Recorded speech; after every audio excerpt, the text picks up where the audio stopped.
നമസ്കാരം. ഷീബഡിസിന്റെ മലയാളം ക്ലാസ്സിലേക്ക് സ്വാഗതം. നമുക്ക് +2 പരീക്ഷയാണ് ഇനി അടുത്ത് വരുന്നത്. 19-ാം തീയതി +2ന്റെ മലയാളം പരീക്ഷയാണ്. +2 മലയാളം പരീക്ഷ പേപ്പറിന്റെ ഒരു ക്വസ്റ്റ്യൻ പേപ്പർ നമ്മൾ നോക്കുകയാണ്. 2024 പരീക്ഷയുടെ ക്വസ്റ്റ്യൻ പേപ്പറാണ്. അപ്പം നിങ്ങളുടെ എഴുതാനുള്ള സമയം 2.5 മണിക്കൂറാണെന്നുള്ള അറിയാമല്ലോ. കൂൾ ഓഫ് ടൈം 15 മിനിറ്റ് ഉണ്ട്. ഏറ്റവും ആദ്യം ചെയ്യേണ്ടത് കൂൾ ഓഫ് ടൈം കൃത്യമായി ഉപയോഗിക്കുക എന്നുള്ളതാണ്. ആ സമയത്ത് ചോദ്യങ്ങളുടെ ഉത്തരങ്ങൾ കണ്ടെത്താനും അതുപോലെ ചോയ്സ് ക്വസ്റ്റ്യൻസ് ഉണ്ടല്ലോ, അതിലെ ഏതൊക്കെ ചോദ്യങ്ങളാണ് ഉത്തരമായിട്ട് എഴുതേണ്ടത് എന്നുള്ള സെലക്ട് ചെയ്യാനുള്ള സമയമായിട്ട് 15 മിനിറ്റ് നിങ്ങൾ കൂൾ ഓഫ് ടൈം കൃത്യമായി ഉപയോഗിക്കുകയാണെങ്കിൽ മാർക്ക് എഴുതി തീരാൻ സമയത്തിനുള്ളിൽ എഴുതി തീരാൻ സാധിക്കും. അപ്പൊ ഇതിന് നിർദ്ദേശങ്ങൾ നൽകിയിരിക്കുന്നത് തന്നെയാണ്. 15 മിനിറ്റ് സമാശ്വാസ സമയമാണ്. ചോദ്യങ്ങൾ വായിക്കാനും അവ തിരഞ്ഞെടുക്കാനുള്ള സമയമാണ്. ഓരോ ചോദ്യവുമായി ബന്ധപ്പെട്ട നിർദ്ദേശങ്ങൾ, അതായത് അരപ്പുറം ആണെങ്കിൽ അരപ്പുറം, ഒരു പേജ് ആണെങ്കിൽ ഒരു പേജ്, ആ നിർദ്ദേശങ്ങൾ കൃത്യമായി നിങ്ങൾ പാലിക്കുക. ഉത്തരം എഴുതുമ്പോൾ സ്കോറും സമയവും പരിഗണിക്കണം. അപ്പൊ ഈ വീഡിയോയുടെ താഴെ അതിന്റെ ഡിസ്ക്രിപ്ഷനിൽ ഫസ്റ്റ് കമന്റ് ആയിട്ടും പഴയ റിവിഷൻ വീഡിയോസിന്റെ ലിങ്ക് കൊടുത്തേക്കാം. നിങ്ങൾ അതൊന്ന് കാണുക. 1 മുതൽ 6 വരെയുള്ള ചോദ്യങ്ങൾ ഏതെങ്കിലും 5 എണ്ണത്തിന് ഉചിതമായ 2 ഉത്തരം തിരഞ്ഞെടുത്ത് എഴുതണം. 2 സ്കോറാണ്. 2 ഉത്തരം തിരഞ്ഞെടുക്കണം. കാക്കാരശ്ശി പാട്ടിൽ നിന്ന് ലഭിക്കുന്ന സൂചന പ്രകാരം കാക്കാത്തിമാർ എങ്ങനെയുള്ളവരാണ്? ഒരിടത്തും സ്ഥിരമായി താമസിക്കാത്തവരാണ്. സംഗീതം, നൃത്തം എന്നിവയിൽ സമർത്ഥരാണ്. അപ്പൊ ഇത് രണ്ടും സൂചനകൾ കാക്കാരശ്ശിപ്പാട്ടിൽ നിന്ന് നമുക്ക് ലഭിക്കുന്നുണ്ട്.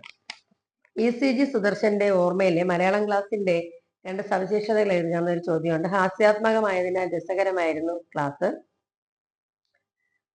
പിന്നെ ഒരു പുതിയ കണ്ടുപിടുത്തങ്ങളിലേക്ക് പ്രചോദിപ്പിക്കുന്ന ക്ലാസ്സുകളായിരുന്നു. മൂന്നാമത്തെ ചോദ്യം പുലിക്കോട്ടിൽ ഹൈദറിന്റെ മാപ്പിളപ്പാട്ടുകളുടെ 2 പ്രത്യേകതകൾ കണ്ടെത്തി എഴുതുക. നാടൻ പ്രയോഗങ്ങളും വാമൊഴിയും പ്രയോഗിച്ചു. പിന്നെ ബോധപൂർവം അദ്ദേഹം പാട്ടുകളെ സമൂഹ പരിഷ്കരണത്തിനായി ഉപയോഗിച്ചു.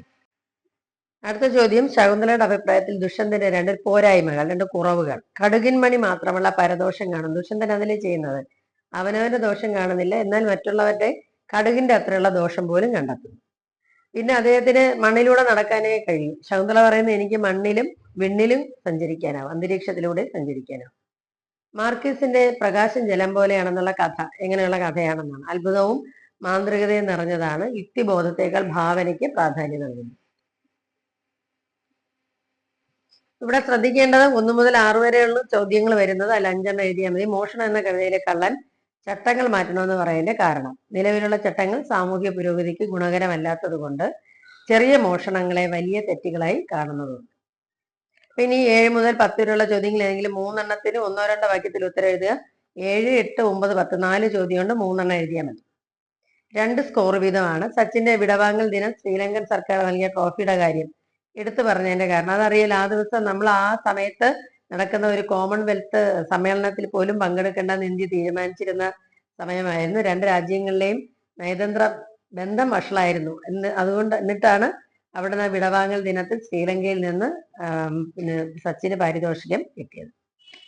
യമുനോത്രിയിൽ കൊടും തണുപ്പാണ്. ഹിമസമാനമാണ് അവിടെയുള്ള വെള്ളം. പക്ഷെ സൂര്യകുണ്ടിലെ വെള്ളം തിളയ്ക്കുന്നു.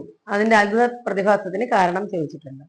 തേങ്ങ എന്ന കവിത വായനക്കാരിൽ ചിരി ഉണർത്തുന്നതിന്റെ കാരണങ്ങൾ എന്തൊക്കെയാണ്? കാരണം തേങ്ങ തലയിൽ വീണിട്ടും മരിച്ചില്ല. പക്ഷെ തേങ്ങ തലയിൽ വീണിട്ട് ചാകാത്തതിനെ കുറിച്ച് ഓർത്ത് ചിരിച്ച് മരിക്കുന്നു. അനേക നിർഭാഗ്യങ്ങളോടൊപ്പം ചില ഭാഗ്യങ്ങളുടെ പേരിലാണ് താൻ ജീവിക്കുന്നതെന്ന് കലാമണ്ഡല ഹൈദരലി പറയുന്നു. അയാൾ പറഞ്ഞ ഭാഗ്യങ്ങൾ കണ്ടെത്തി എഴുതുക.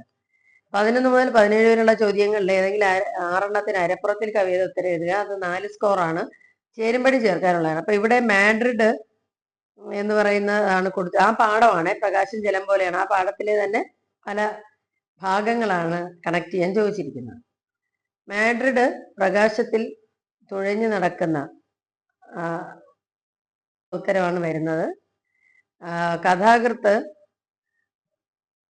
വീട്ടുപകരണങ്ങളിലെ കവിത എന്ന വിഷയത്തെക്കുറിച്ച് ഒരു സൂചന കണ്ടെത്തിയാണ്.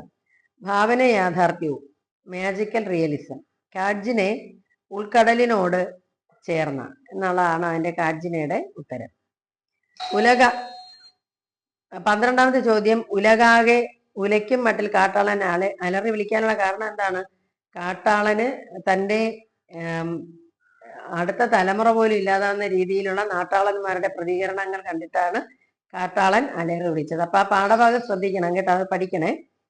നോക്കി നിൽക്കെ കുട്ടികളുടെ കണ്ണുകൾ നിറഞ്ഞൊഴുകി. അവകാശങ്ങളുടെ പ്രശ്നം എന്ന കഥയിലെ കുട്ടികൾ ആ തെരുവിൽ മുഴുവൻ അവർ നടക്കുമ്പോൾ മരിച്ചവരുടെ ചിത്രങ്ങൾ മാത്രമാണ് അവർ കാണുന്നത്. ഒളിച്ചു പിന്നിട്ട് ധരിച്ചു ദൂതി. ഭൈമിയുടെ ദൂതിയായ കേശിനി ഒളിച്ചു എന്ന് മനസ്സിലാക്കിയ എന്താണ്? അവൾ ഒളിച്ചു നിന്നപ്പോഴാണ് പാത്രത്തിൽ തനിയെ വെള്ളം നിറയുന്നു, തനിയെ തീ കത്തുന്നു, അല്ലെങ്കിൽ നളൻ തൊടുമ്പോൾ തളർക്കുന്നു, ഇതൊക്കെ അവൾ കണ്ടത്.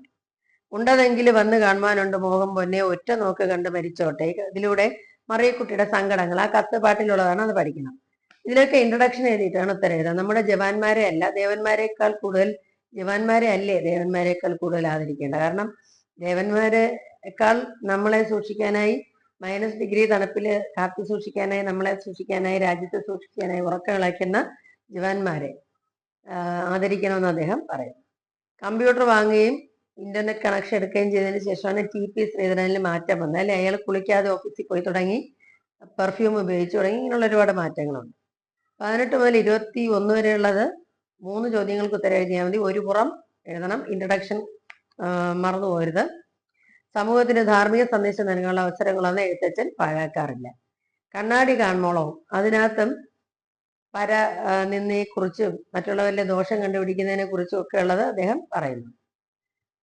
ഹൈദരലിയെ കുറിച്ചുള്ള ഒരു ചോദ്യമുണ്ട്. ചെറിയ പ്രശ്നങ്ങൾക്ക് മുന്നേ നമ്മൾ തളർന്നു, അദ്ദേഹം പക്ഷേ ജീവിത വിജയം നേടി. അതുപോലെ നവമാധ്യമങ്ങളുടെ സ്വാധീനം, അതിന്റെ ദുരുപയോഗം കൂടി വരികയാണ്. നവമാധ്യമങ്ങൾ ട്വിറ്റർ, ഫേസ്ബുക്ക്, യൂട്യൂബ് തുടങ്ങിയവയുടെ നവമാധ്യമങ്ങൾ. അപ്പൊ അതിന്റെ ഉപയോഗവും ദുരുപയോഗവും കൂടി വരുന്നു. വിദ്യാർത്ഥികളുടെ പഠനത്തെയും ചിന്തയും ജീവിതത്തെയും താഴമായി ബാധിക്കുന്നു. ഇതിന്റെ മുഖപ്രസംഗം എഴുതുക എന്ന് പറഞ്ഞാൽ എഡിറ്റോറിയലാണ്. ഹെഡിങ് കൊടുത്തിട്ട് 3 പാരഗ്രാഫായിട്ട് എഴുതുക. കൊല്ലുന്നതിനേക്കാൾ ശല്യമായിട്ടുള്ള കൊള്ളിവാക്കൾ നിരന്തരം പറഞ്ഞിട്ട് ശീലാവതി ഭർത്താവിനെ കുറ്റപ്പെടുത്തുന്നില്ല. പക്ഷെ ഇത് മാതൃകാപരമാണോ? അല്ല. ഇത്തരം കൊള്ളിവാക്കുകൾ നമ്മൾ അധികം അങ്ങനെ കേൾക്കേണ്ട ആവശ്യമില്ല. അത് നിങ്ങളുടെ ചോയ്സിന് വിട്ടിരിക്കുന്ന ഉത്തരമാണ്. അപ്പൊ നിങ്ങളുടെ ഉത്തരം നിങ്ങളുടെ മനസ്സിലെ ചിന്താഗതി അനുസരിച്ച് വരാം. ഇനി 22 മുതൽ 24 വരെയുള്ള ചോദ്യങ്ങൾക്ക് 1-2 വാക്യത്തിൽ ഉത്തരം എഴുതുക. 2 സ്കോർ വീതമാണ്. അപ്പൊ ഇവിടെ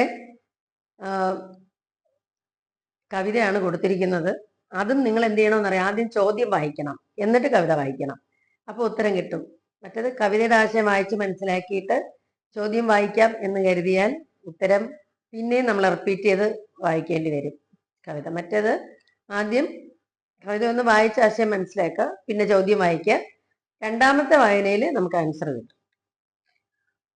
25 മുതൽ 27 വരെയുള്ള ചോദ്യങ്ങളിൽ 2 എണ്ണത്തിന് 1.5 പുറമാണ് എഴുതേണ്ടത്. അതും ഇൻട്രൊഡക്ഷൻ എഴുതിയിട്ട് വേണം എഴുതാൻ. അഗ്നിവർണ്ണന്റെ കാലുകൾ എന്ന നാടകത്തിന്റെ സാധ്യതകളാണ്. അതിൻ്റെ ഒരു വീഡിയോ ഇതിൻ്റെ ശേഷം ആ പാഠഭാഗം മാത്രമുള്ള ഒരു വീഡിയോ ഞാൻ ഇടുന്നുണ്ട്, അത് ശ്രദ്ധിക്കുക. പരിസ്ഥിതി ലോല പ്രദേശങ്ങളിൽ നടക്കുന്ന കയ്യേറ്റം ചോദ്യം ചെയ്യുന്ന കവിതയല്ലേ കിരാതവൃത്തം, അല്ലേ? ആകാശം അച്ഛനായിട്ടും മലയെ അമ്മയായിട്ടും ഒക്കെ അതിനകത്ത് കണ്ടുകൊണ്ട് പ്രകൃതിയെ നശിപ്പിക്കുന്ന മനുഷ്യനെതിരെയുള്ള ഒരു കാട്ടിലെ മനുഷ്യന്റെ ഒരു താക്കീതാണ് കവിത എന്ന് പറയും. പെൺകൗളി ഔത്സിക്യത്തോട് ചോദിച്ചു, അങ്ങേർക്ക് എന്ത് ബോധമാണ് ഉദിച്ചത്? ബുദ്ധനെ കുറിച്ചാണ്. അപ്പൊ ബുദ്ധന്റെ സ്വയം ത്യാഗത്തെക്കാൾ മഹത്തരമാണ് സ്ത്രീയുടെ ജീവിതം എന്ന നിരീക്ഷണത്തെ ഉപന്യാസമാക്കി എഴുതുന്നത്. അപ്പൊ ഈ വീഡിയോയുടെ താഴെ റിവിഷൻ വീഡിയോയുടെ ലിങ്ക് കൊടുക്കാം, അത് തീർച്ചയായിട്ടും നിങ്ങൾ കാണണം. അതുകൂടാതെ ഇനി കിട്ടുന്ന നിങ്ങളുടെ ചില പാഠഭാഗങ്ങളെ കുറിച്ചുള്ള ചില ചോദ്യങ്ങളുടെ ഉത്തരങ്ങൾ കൂടെ ഇതിനകത്ത് അപ്ലോഡ് ചെയ്യുന്നതാണ്. അടുത്ത ക്ലാസ്സിൽ കാണുന്നവരെ സ്നേഹത്തോടെ ഷീല ടീച്ചർ.